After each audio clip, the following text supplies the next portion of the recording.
پاکستان ہے اکھا کھولو، یہ سنی قوم کا خون اتنا لاوارث اور سستا ہے، 80 سے زیادہ سنی شہید ہو گئے، ہر طرف خاموشی ہے. کیوں بھائی؟ کیا قصور تھا میلاد النبی میں لبیک یا رسول اللہ کے نعرے لگانے والے؟ میں پاکستان کے اداروں سے کہنا چاہتا ہوں، پاکستان کسی کے باپ کا نہیں ہے. صرف وہ ملک ہے جو سید جماعت علی نے بنایا، صرف وہی ملک ہے جو اہل سنت کے بزرگوں نے بنایا.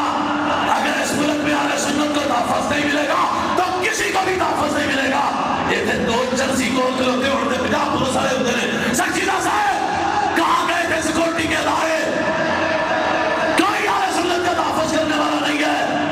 یہ بدماشی بند کرو، یہ آپ کی دھمکیاں، یہ جنازے، یہ آپ کے بم، یہ ہمیں لبیک یا رسول اللہ اور میلاد النبی سے نہیں روک سکتے. کیا ہمارے بڑے تدسیہ رکھے گا یوں ہی ان کا چرچا رکھے گا، بڑے خاک ہو جائیں چل جانے والے. سارے آباد چک کے تائید کرو نا. سنیوں پہ ظلم بند ہونا چاہیے، ایسے ظالموں کو قرار کی سزا ملنی چاہیے، سنیوں کو تحفظ ملنا چاہیے، میلاد النبی کے جلسوں پہ جلوسوں پہ مکمل سیکورٹی ہونی چاہیے. صرف دو دیگاں لائیاں کرنو چلے گا. جاگو تسی وقت ضائع ہو گیا ساڈا. اس نعرہ حیدری حیدری، سنی ہم سنی ہیں.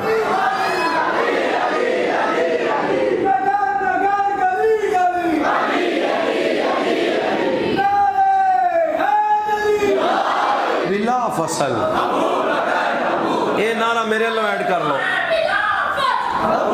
واہ ارے آؤ ارے آؤ ارے آؤ ارے آؤ ارے آؤ ارے آؤ.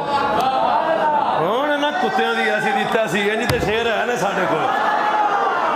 لا بھائی لا، واہ بھائی واہ واہ واہ. دوبارہ نعرہ کھلو کے لانا اتنے.